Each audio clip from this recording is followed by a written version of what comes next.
Welcome to Fans of the Forge. I'm Chris. To my left we have... It's Sean. To my right we have... Teresa.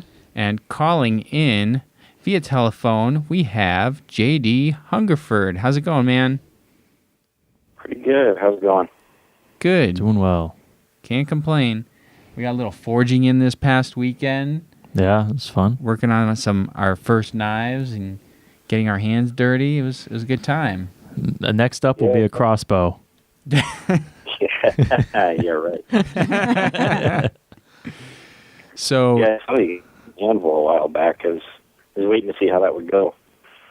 Oh yeah, I still have the anvil. I have a forge. I have a shed with no floor, so it's just a matter of time to like put a floor in there and then can actually use the shed. So that's where we stand. Oh yeah. So, for our listeners and viewers who may not know, JD was the champion of Season 5, Episode 28 of Forged in Fire, the Steel Crossbow. So, that was an interesting episode when it comes to Forged in Fire, because it was, I don't know if they've had other ones where they had to make projectile weapons like that. I don't know if you know offhand or not, JD. We as far as we know, this is the first time we saw where somebody had to make a bow like that. Mm-hmm. That's what we were, the first episode with a dynamic weapon, something that... That was when they called them weaponsmiths instead of bladesmiths. Yeah. Yeah. They actually pushed that pretty heavy that, for us, our episode, it was about weaponsmithing skills and not just make a knife. So it was pretty cool. Yeah, it was definitely an interesting episode. It was a fun one to watch. And I also had a note here that this was when we were taking picks on who we thought were going to win. And I had made a note at that time that you were a mechanical engineering student, and I put, my boy, because I'm an ME myself.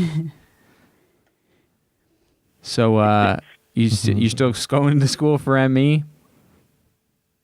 Yeah, well, I'm still in school. I've since switched to machine tool tech. Okay. On machine work. I got bored with all the math and all that stuff. So. Oh gosh, I don't blame you. Yep. And so anyway, why don't we move right into the show here? You want to take the first question, honey? Sure. In round 1, you had to use 3 different types of plate steel to make Damascus Blade. Have you made Damascus before going on the show? Yeah, I was actually really excited when they showed us what that first challenge was, because it was something I was really familiar with. I think it was actually the same steel stock that I usually buy, so I was pretty happy. Oh, that's pretty convenient. Yeah, nice. Do you have a preferred steel combination for making Damascus? I guess like they had 1075, 1095, and 15N20 for the show. Is that what you would normally use? Yeah, it depends on the knife. Most of mine are going to be 1095 and 15N20. Sometimes I'll use 1084, or recently I started playing with L6 and O1, which is a little more durable. But I'm pretty confident with all of them in general. Cool. Do you happen to have a favorite Damascus pattern that you like to make? Favorite pattern that I like, or favorite pattern that I like to make? Because there's a huge difference. True. Both of them. Yeah, both. What do you like to make? I think my favorite to make would probably be a really tight ladder pattern, kind of lower layers, so you get a lot of contrast in there. Okay. It looks cool. It's not too difficult. My favorite pattern is the River of Fire, which is basically a feather pattern. It's been distorted a little bit, kind of looks like a river flowing. I've never tried to make it because it's unbelievably difficult. Sounds awesome. Yeah, I'll like check we've that seen out. some of the feather Damascus, so if it's similar to that, I'm sure an offshoot of that's just going to be pretty cool either way. Yeah. So during judging in round 1, the only comment that they showed for you was that your plunge lines went all the way to the top of the blade, but they mentioned that it could be fixed. So when you were finishing up round 1, was that something you were even thinking about, the fact that their plunge lines went all the way to the top? Yeah, I was kind of fighting with that. Part of the thing, I was not used to that grinder. Not that there's anything wrong with the grinders they have, they're great. But I was trying to figure them out a little bit. I think I had the plate too far back, so as I was grinding, a little too much material here and there. I mean, it worked out fine. I definitely knew it was an issue, so yeah, it kind of was what it was. For round 2, you were tasked with using 3 different materials in the handle construction, and you chose to make a hidden tang with carbon fiber, redwood, and orange wood stack. Did you run into any issues during your assembly of that handle? Yeah, it was kind of a pain in the neck. We only had to use 3 materials just to be safe. I cut extra pieces and extra material, so I had so many pieces. Trying to get them on was just pain. File all them out, keep track of what went where. Not the best way to do that. For the strength test, there was the steel slate stab. Were you concerned at all about that test? No. So part of the cool thing is that they did tell us ahead of time what the challenge or what the tests were. When they announce a challenge, they tell you. So I designed for it. I knew kind of what was going to happen. I didn't know if they were going to hammer it through steel or if they were going to, thrust into it by hand. So I left my tip pretty thick, and I changed my sharpening angle and everything so that it really wouldn't take damage. So I wasn't too worried about that part. Cool, yeah. It's a good way to, especially if you know what the test is, then you can prepare. So that's good. At least you're able to do that. Exactly. And then for the sharpness test, the only comment was that you had a really good you had a really good cutter, and you moved on to round 3, the Steel Medieval Hunting Crossbow. And, I mean, the amount of different things you had to have for this was pretty impressive. A forged prouder bow, rolling catch and trigger, and you needed to make the 6 crossbow bolts that were at least 13 inches with fletchettes on both sides. So, again, this being the first time that they had a weapon like this on Forged in Fire, I'm assuming that maybe the people behind the scenes are like, would you be comfortable with something like this, or would you be comfortable with something like that? In fact, I think 1 or 2 people that we've talked to before had mentioned being asked about, would you be comfortable making a crossbow? And they basically said, hell no, I won't come on the show if you do that. So what's going through your head when they announce that it's a steel hunting crossbow? I wouldn't even say this. I hadn't said it first, but a lot of people were asked about it, and, would you be comfortable making this crossbow? And that question stuck out to me at one point. It was asked to me, and it fit with any of the other questions, so I remembered that. So come, when I got to that point, I'd actually been reading up a lot on a crossbow, because for some reason that question stuck out. So I was pretty happy. I'd done a ton of research about them. I was just in a good position for that. So I was loving it. Plus, I've made some crossbows before. Oh, okay. Well, that definitely helps. Yeah, I kind of saw it as an advantage of, if anything, to be honest. Yeah, that makes sense. Yeah, it's pretty good. For your home footage, they only showed that you had made some Damascus that you didn't end up using. Did you have any interest? Did you have any issues with that they didn't show? Yes and no. So basically, I didn't have a power hammer at that point. I was doing it by hand. So my biggest issue was making all of that for the tips. And I was starting out with, I think it was 1.5 by 1.5 stock after I pulled it into a billet, and trying to draw that out into those tiny little arrow tips it just didn't work. I had 4 billets. One of those ended up being, that was my own fault. I did it way too cold, and I knew better. The other 3 were fine, but I just did not have the time or the muscle left to do it. You know, I'd been fighting that entire crossbow. By the time I got to the tip on the last day, I mean, my hand was just numb from hammering. Oh, I see. Yeah, gotcha. Yeah. So moving on to the testing for the kill test, the test against the deer decoys, you had a kill shot, but John Francis had a miss with his kill zones. Were you worried about the upcoming test just based on that result? Yeah, kind of nervous. At that point, we knew what the tests were. We came back and they told us, here's what we're... So you're saying that your crossbow tips were soft? Yeah, so, you know, going forward to the future tests, I was kind of worried tips were softer. They were, you know, maybe a 40, 45 Rockwell scale.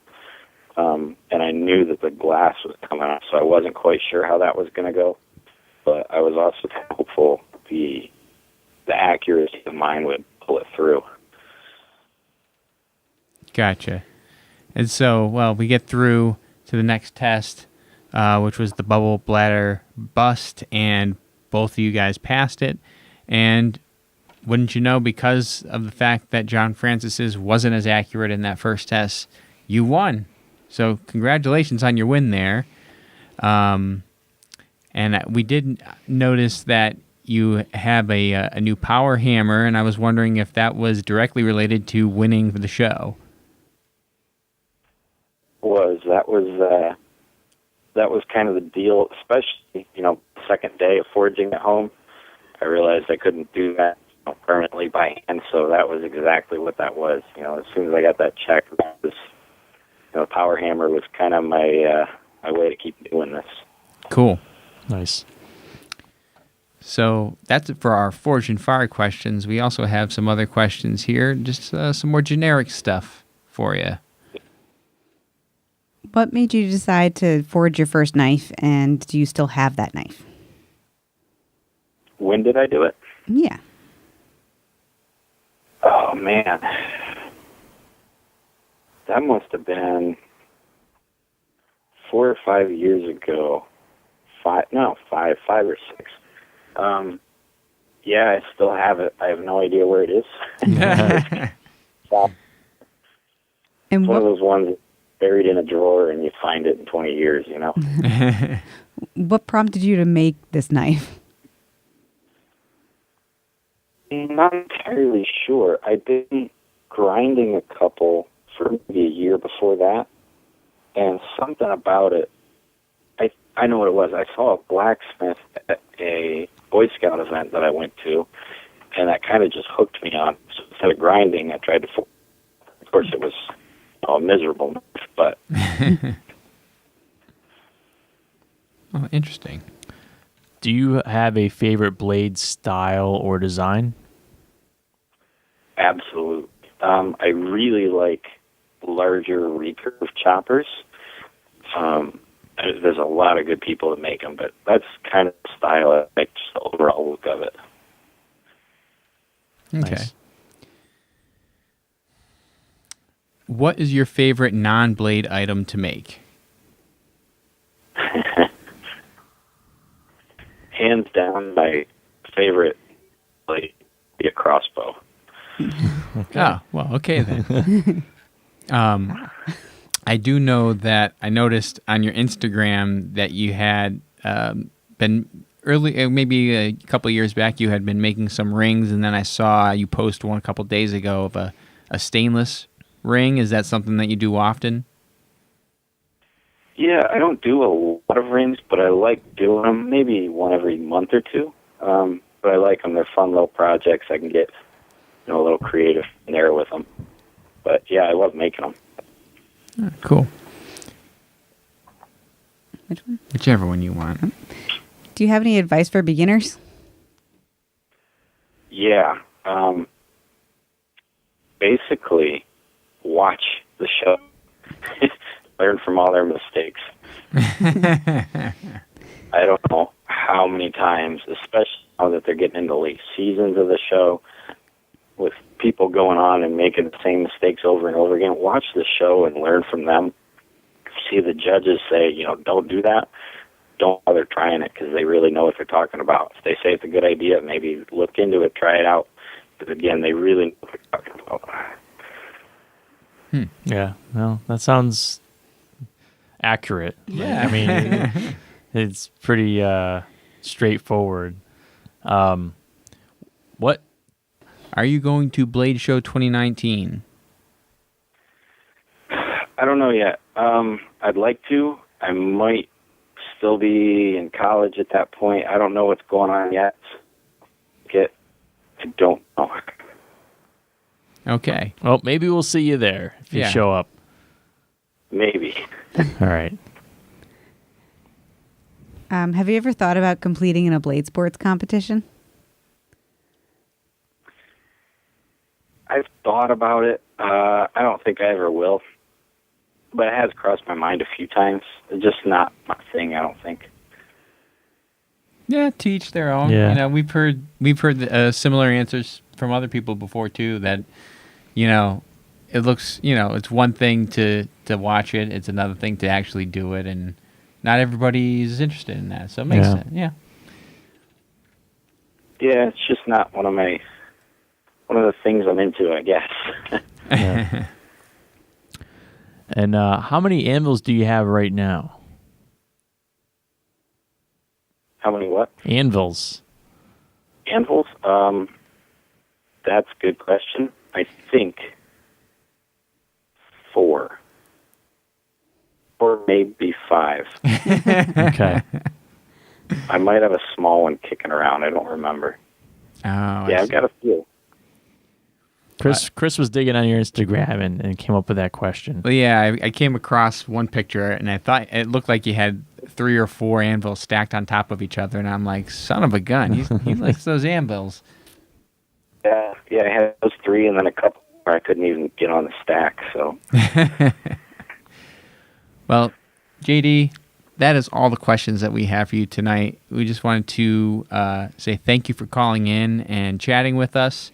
And while we have you on the phone, we have already announced that we're going to be doing a 1,000 follower giveaway based off of our Instagram account.